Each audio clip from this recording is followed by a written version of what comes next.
Good morning, everybody, and hope you're all having a wonderful time and getting ready for the festive season. Welcome to Ask the Experts, an award-winning daily series from 8:30 to 9 a.m. to help small business. If you have any questions, ask them in the comments of the live feed. If you need any more advice, join the official Intuit QuickBooks SMB community group on Facebook. Accountants and business experts are on hand 24/7. During the live session, we'll be running a poll, so please do engage with it, and I'll reveal the results at the end. Morning, everybody. Thank you so much for joining us on this, the last episode of Ask the Expert for 2021. My name is Sean Goldsmith. I am the founder of a company called Grow Global, and we're an international franchising consultancy and management operation, and we work with countries or companies in 13 countries around the world, doing everything from helping them franchise, expand their franchise, and recently even just looking after the management, the total management of the international franchising. So one of the big questions that we always have at this time of year, and this is within the franchising community or I guess businesses in general, is how to make or do your strategic planning, right? So the big question really is Christmas the best time to be making big decisions? Now, this has got two parts to it, right? So firstly, it's got the business side of things where, you know, businesses sit down and they try and think about what's going to be happening in the coming year. And then, of course, you also have in the franchising world, you have individuals who are employed or unemployed or self-employed, who are deciding big things right now, because Christmas is one of those reset times. And I think that is evidenced by the fact that in franchising, at least, one of the biggest boom times in terms of new people joining franchises is in January and February. And that usually comes after a period of reflection over Christmas, people thinking about what they want in life and how they want to sort of see the next few years of their lives going, whether they want to be employed or if they feel like now is the time for them to be self-employed. All of these questions come up, over the Christmas period. What then tends to happen is that, after Christmas, there's a bit of a lull, and then when people go back to work, the decisions that they've made are usually verified. So they get back to work, and at that moment, they either decide, look, I'm absolutely happy where I am, or they decide this is not for me. I need to make a big change in my life. But the question is really, is this the right time? And, is Christmas the exact right time for people to be making decisions to go into small business or start up a small business? And, as with everything, there's multiple answers to this. The first one is, this is a very emotional time for many, many people, right? So this is where families come together, where people start reflecting. As I said before, often people are taking a small break. A lot of companies will shut down for most of the Christmas period, at least from the 20th. So there's a bit of a lull and a bit of reflection that goes on. And people really start wondering, is this what life is all about? So there's that one aspect of it, right? The second aspect is, effectively, should this be the time that you make a big choice? Is this when the emotions are high and when you're really feeling, looking at your life, should you be making decisions right now? And some people actually make an active decision to not decide anything over Christmas, and they look at February, March, and really start taking the emotion out of the whole thing. But from a business point of view, this is an absolutely perfect time, right? So the franchising world, at least, as I said, there's a bit of a lull amongst people wanting to make a decision on going into franchising, which is the one quiet time for franchisors, because January and February really ramps up for them. So for franchisors, the process right now couldn't be clearer. What they're busy looking at in some detail is they're making plans for what this next year is going to look like, whether there's going to be COVID lockdowns, whether whether there's going to be another Omicron or whatever the case may be. Because the one big issue that everybody is finding at the moment is the Zoom fatigue is really kicking in with clients, with members of their communities, etc. And there's a real desire, I feel, and I think that many other people feel the same. It's a real desire to get back out, to meeting each other. That being said, it's not a desire that is, we always want to go out. The Zoom world and the virtual world has really been very convenient for some things, right?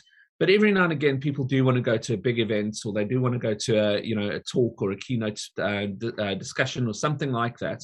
And this is one of the things that the franchisors are really looking at right now, because with regards to the recruitments, with regards to bringing in new franchisees, a lot of it, if not all of it, has been happening over Zoom, and it's very, very difficult for the franchisee to come and kind of get a feel for your business, or you for them, on a virtual basis.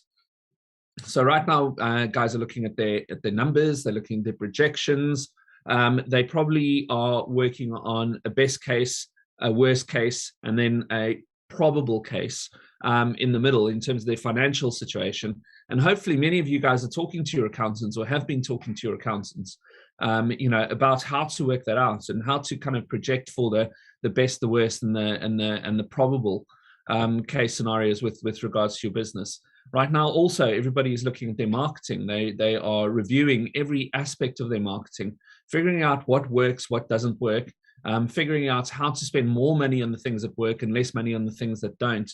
The one thing that I would absolutely caution everybody with regards to their marketing is that attribution, or some people like to say it, where the lead came from.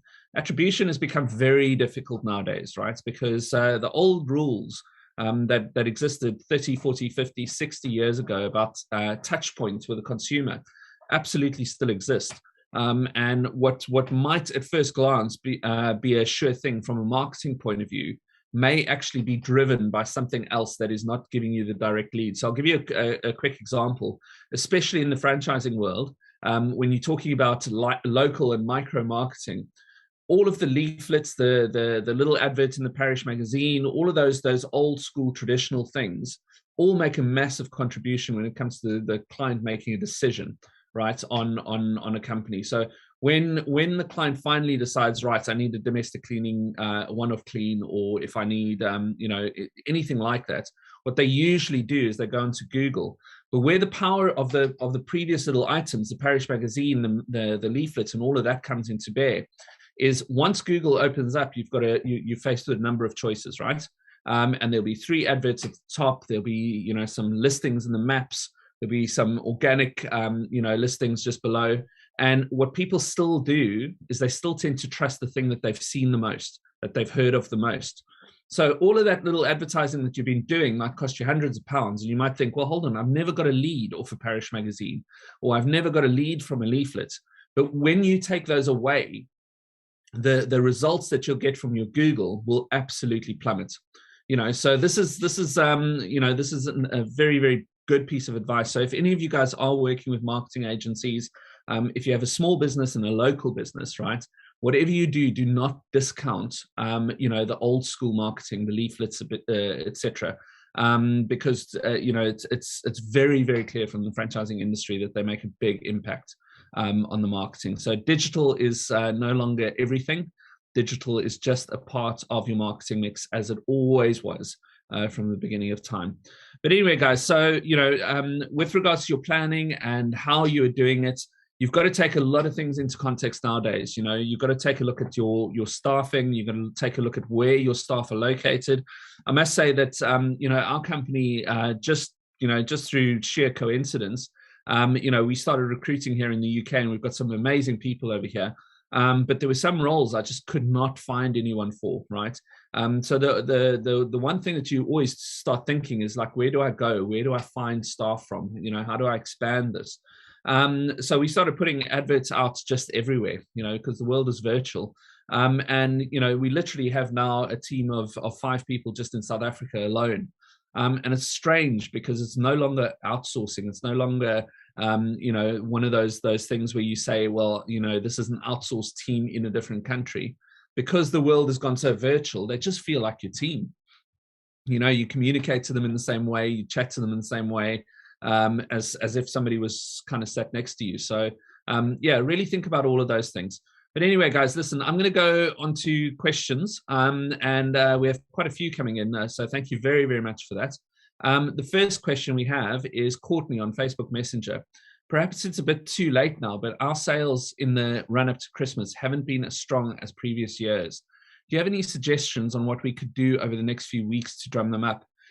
Courtney, I'm not sure what industry you're in, but the one thing I will say is over the last 2 years, and this is where franchising is a really, really, really good sounding board, because what we have in the industry, right, is we have loads and loads of people doing exactly the same thing, following the same marketing techniques, following everything. So we've got a big baseline of information, especially when it comes to small businesses. The one thing we've definitely noticed, right, is a flattening of the purchasing cycle. So what that means is that although sales still seem to be going up, there aren't as many peaks as they were, right? So all those peaks, those traditional peaks like Christmas, even last year, Christmas and Black Friday, etc., really were dulled compared to usual. Yet the sales didn't necessarily drop off, right? They continued to go up. It just was a smoother kind of cycle. So what I would say is don't just rely on the Christmas period, because I have a feeling that the Boxing Day sales and the sales afterwards going into January are also going to be fairly decent. So my advice would be to do more of what you're doing. I'm not sure if you're doing any remarketing. So if you're using Facebook or Google for a bit of remarketing, that's always very, very powerful. I suppose the only other thing that I would suggest is look at your messaging, because messaging is really, really, really interesting. One thing that we've noticed, especially in our social media, so we do social media marketing for a ton of franchise businesses. And the one thing we've noticed is that the highest uptake are not the perfectly crafted posts on social media, not the perfectly crafted adverts on social media. They're the ones where the owner comes out and says, "Hi guys, listen, having a really tough time with sales right now. I'm not quite sure what to do, but look at this. This is absolutely amazing. This is one of our favorite products, and I promise you, if that goes to your wife or your husband or whatever the case may be, they're going to be absolutely blown away by it." And I think that with a lot of social media nowadays, especially on Instagram, the crafting of the post is still something that people spend a lot of time on. And actually, people are really, really interested nowadays in buying from people, not from businesses so much. So the brand is, over the past 10 years, really taken a back seat to the individual. Whereas before that, and even when I was training in marketing, the message was always brand first, brand first, brand first, push the brand, push the brand. And now that just is not the case. It's about the individual. So if I could give you a little bit of advice, and in case you're not doing this, is you go and do some videos and do some selfie videos and do some lives and do all of those kind of things. If you've never done it before, I promise you it's awkward for ages. It feels so weird. Even me getting used to this QuickBooks Ask the Expert format, right? So I'm talking into a camera over here. I don't see you. I can't get the context, anything like that. It took ages to get used to it. But just keep doing it. Keep pushing through, keep pushing through, keep pushing through. That tenacity is going to be the thing that actually eventually wins through. So I hope that helps. I would be more than happy to chat about the different strategies if you want it. Just contact me afterwards. All my contact details will be there. So yeah, hope that helps, Courtney. Seb on Instagram. Any advice if you're losing passion for your business? The pandemic really made things harder. I stuck it out and we're out of the woods now, but I can tell my heart is no longer in it. You know what, Seb, this is something that a lot of people are struggling with, right? The problem is that, this is kind of like war fatigue, in the strangest possible way. The reality is that, the fight that we've had to put up against COVID and against all the challenges that we faced has been absolutely, soul destroying for so many people.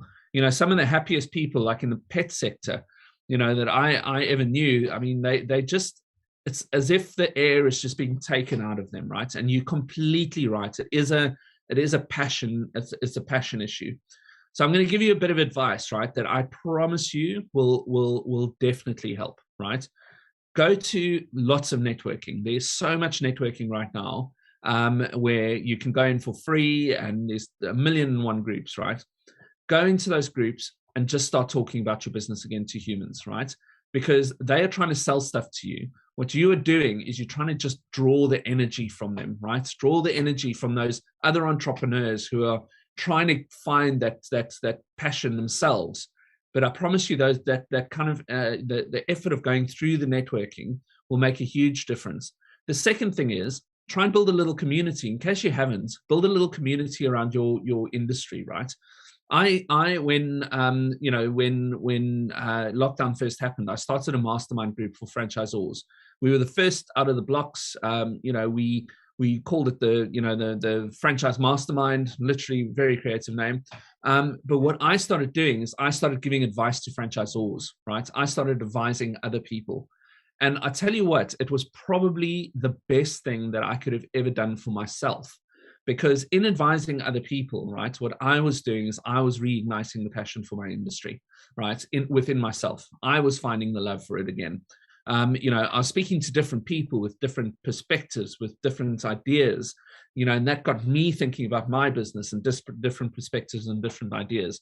So I would definitely recommend you do one of those two things. And honestly, if you just want to chat, I'm very, very accessible. Just get a hold of me. Be more than happy to just talk you through things and give you some advice on how I did it, and how I've seen some other people do it. Anyway, I hope that helps, Seb, and I really do hope that you find the passion again. It's a sad thing when you're doing something and it feels like a job. So yeah. Anyway, moving on. I'm going to go to Will on Twitter DM. Have you made any big decisions over the Christmas period? What were they, and did they pay off? I'm not sure if they paid off yet, but I have made some decisions. So I literally, over the course of the last few years, especially with my company, Grow Global, so, things have evolved and morphed in about 1 million different ways in the last 2 years, right? The thing that I thought my business was going to be when 2 years ago and what it is today is completely different. And, because we had the mastermind, and because we've got quite a big international sort of network of people that we chat with and discuss things with, we've had loads of different requests for things that are related to franchising, right? How to do this, how to do that. And basically the big decisions we've made, only just 2 days ago, we had our big sort of team meeting, have been to focus, right? So I'm the worst person for focusing. I think that I've got that affliction called entrepreneurialism. But what we did is we decided, right, social media is where we are absolutely nailing it for franchisors, right? So what we're going to do is we're going to focus on that. That's going to be one of our big things. Now, previously it was marketing in general, right, that we would do for franchisors. So now we are absolutely focusing in on social media. The other thing was, and this was a big kind of decision, and I hope it pays off, is, as a franchise consultant, what you do is you help people franchise their businesses. And you can take them through a process, right? You can take them through like a 3-month process or whatever, and you can franchise their business, no problem. The thing that I'm most interested in, though, is survival and the results at the end. And we made a big decision to stop doing the initial consulting, that main consulting. And what we're doing rather is we created an incubator program, right? So you can imagine it's fundamental difference to how you make money and what the business plan that you have. But as opposed to doing a quick 3-month, what everybody else does, basically, here we go, I'm going to sort you out. Here's your franchise. Good luck. What we are doing is we're creating a 9-month to 12-month program. And we are actually going to go through a huge intensive process of training the franchisors, these future franchisors, because, believe it or not, franchising is massively complicated, although it seems very simple. And the complicated nature of franchising is once you franchise your business, right, the thing that you did is no longer relevant. What you then become is somebody who has to assist franchisees. And that's quite a big emotional transition for a lot of franchisors. So we're focusing on that. So I hope that answers your question. I think it's going to pay off. I'm not sure yet. I'll tell you this time next year. Hopefully, we can book this very same slot, the last slot of the year in, and I'll give you some feedback on that. Right, Graham on Twitter DM. Should companies focus on innovating existing products or creating completely new ones? So, Graham, I was chatting to the man, a guy called Greg, who runs McDonald's in South Africa, right? Very, very wise man, unbelievable. So, if you think about all of the assistance and everything that British businesses got from the government, I know that that's not a popular thing to say, but when you compare it to other countries where there was literally zero backup, no universal credit, no anything, it's quite a big difference. But when I was chatting to him, and we were talking about innovation, and we were talking about coming up with brand new ideas and things that nobody else has done. And I'm going to give you his answer, and then I'll follow up with mine. So his answer was basically, listen, innovation isn't doing something different. It's doing something differently, right? And that's a key thing. It's just doing something differently. So if you were to go and innovate, right, you come up with a brand new product, you come up with a brand new idea that you are now going to go and push out to the world and sell. The problem is, and I've experienced the same thing, and I will be with our incubator, right? The problem is that your marketing stops being marketing and starts being education, right? So you spend a lot of time trying to educate your potential markets on what it is you're trying to sell to them. And whether they get it or not, right, is a 6-month process to figure out whether they are actually going to understand what you're saying. Whereas when you do something that they already fundamentally understand and you do it slightly differently, put a twist to it that's just really intriguing for them, right? Or captivates their attention. If you do something differently, then you can still sell something that people know and trust and they already understand, right? And then you can just focus on selling that USP, that little twist that you put into it. And that makes a massive difference. So I'll give you a very cool and funny example of this, right? Window cleaners. As we know, there are a million window cleaners all over the world, right? And these guys use different types of technology nowadays, from the good old-fashioned squeegee all the way through to water-fed poles, right? And they do these big buildings with everything. But the market is very competitive. Here in the UK, even firemen on their days off, often window cleaners. So it's hugely competitive market. So this company in Canada decided, well, listen, we're gonna set ourselves apart, and we're gonna become bigger than everyone else. So they called themselves Men in Kilts, right? In Canada, Men in Kilts, and their window cleaners literally wear kilts, right, with underwear that has messages on in case somebody looks up the kilts, right, while they're up a ladder. It's been wildly successful, right? Everybody knows Men in Kilts, the window cleaners. Everybody knows it. And that one little thing, right, was the thing that made a very traditional business become a booming industry. And, if you know anything about window cleaning, there's very, very, very good margins in window cleaning, So I hope that answers your question and, gives you some sort of insights into what you could do to make it work slightly differently. Right, James on Facebook Messenger. What's your feeling about working over the Christmas period? Obviously, I'm going to spend as much time as I can with the family, but also it's literally the only time of year where things aren't hectic. I feel like I can get bits like paperwork and organization done. James, absolutely, right? So my whole family is entrepreneurial, right? My wife runs a design agency. I've got the franchise consultancy. Even my kids got little businesses. Jack's got Jack's Jams. So I am not a big fan of the guilt thing. When it comes to working, because I know all of us in a perfect world would love to spend as much time as we can with our families, but sometimes you just got to do what you got to do, right? And families understand, I think. I feel like it's if it's something that you feel that is necessary for you, then definitely do it. I'm going to be I'm a Boxing Day baby, right? So my birthday's on Boxing Day. But that's not going to stop me from jumping on my computer every now and again, because it's my business, and I'm passionate about it, right? I'm not one of these guys who enjoys chasing a small white ball around a big field. What I enjoy is my business, and I'm it's my hobby too, to be honest with you.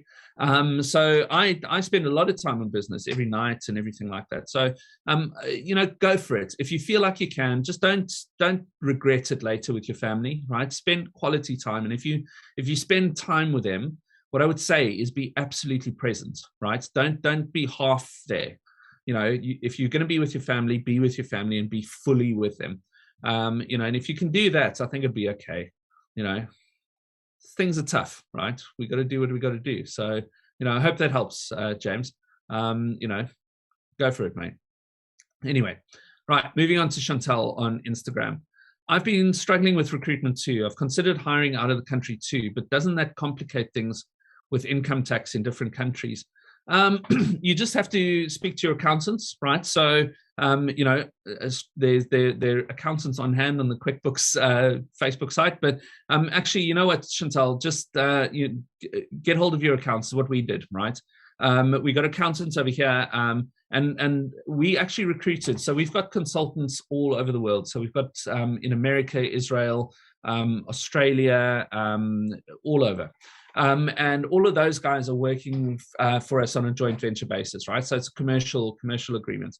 However, when we decided to recruit in South Africa, and the funniest thing is that over the past, I don't know, month or so, I've had 3 other companies approach me without knowing it, right, to get advice about recruiting in South Africa, because the unemployment rate there is like 34%.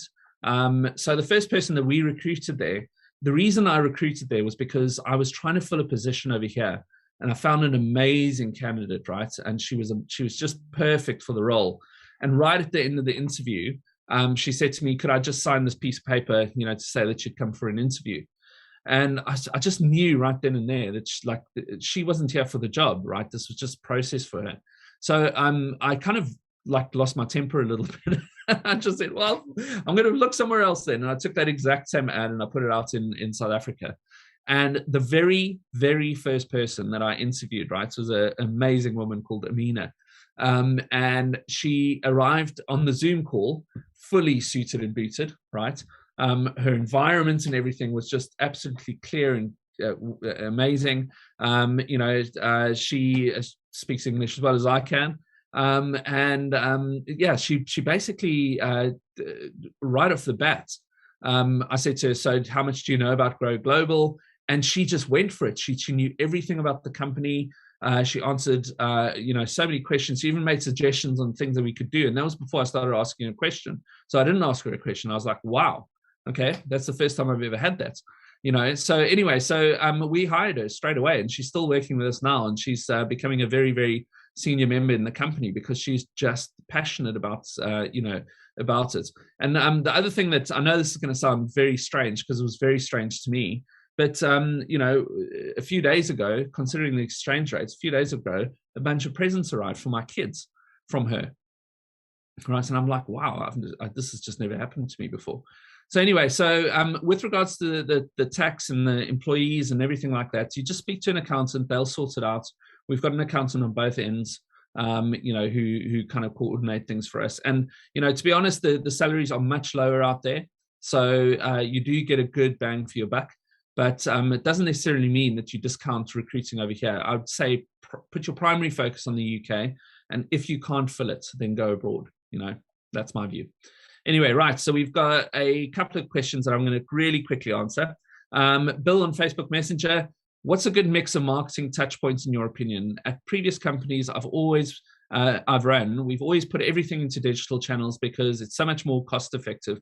I remember seeing, Bill, honestly, I don't know what your business is, but let me just tell you, right, in almost every single franchise business, and this is all the way from the food industry all the way through to window cleaning and lawn cutting and things like that, digital is important. But the problem was that, there was, call it 5-6 years ago, there was such a huge wave of you must be on digital. What happened is people started only using that, right? Now think about before digital was around. We would use newspapers, we'd use magazines, we'd use all of these things. And the word marketing mix was absolutely on everybody's tongue, right? It was all about the mix. It was not about the individual channels.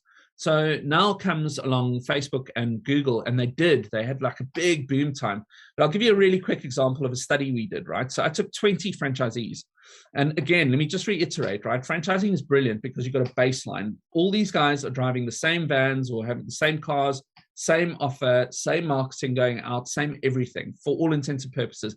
Even the demographic profile of their clients is similar, right? Because we create territories based on demographics. So, for all intents and purposes, identical. So all of these guys that we chose, 20 franchisees, all generally spent £1,500 a month on their local marketing, right? Now, half of these guys were spending it primarily on Google and Facebook, on ads, right? In fact, they were only spending their money on that, right? The other half were spending half of their money on local magazines, leaflets, bits and pieces like that, right? And they were spending the other half on Google. And guess what the results were, right? The guys who were spending the money on the leaflets and the parish magazines and the local stuff, right? The old school marketing, were getting more leads out of Google than the guys that were spending their full budget on Google. Does that make sense? So by halving their spend on Google and mixing up their marketing, on things like vehicle sign writing and whatever else it might have been, right? They got more results out of Google than the guys who spent all of their money on Google. So I would definitely say that there is an argument to be had over there that if you put all your eggs in the digital basket, again, based on the type of company that you are, you actually probably sometimes even halving what you could be getting in terms of marketing results. Bill, again, give me a shout. I'm more than happy to talk you through this and just give you some of my experience on the matter. So the contact details will be in soon. Right, quickly, just going on to Sienna on Facebook Messenger. A few other companies in my industry have decided to call it a day because they're fed up with supply chain issues. We're just about managing, as I have a lot of spare stock. But I'm worried we'll be in a similar position after Christmas. How should we be contingency planning? Sienna, I think probably the quickest way to get rid of stock, is even now start talking to smaller competitors and things like that. It depends on the size and the scale of what you're doing and what you're buying, and of course the seasonality of the products that you're selling. But what we've always found is that if there's spare stock, you basically become a wholesaler, right? You try and see what you can do, how you can organize now for people to take your stock off your hands at a discounted price even. Because what you don't want to be doing is just sitting there with stuff that you can't sell. Again, I've worked in so many different industries. The answer is so varied based on the industry. If you'd like to, again, just give me a shout. I'd be more than happy to, help you. And if I can't help you, I certainly know a friend who probably can. So yeah, more than happy to help with that.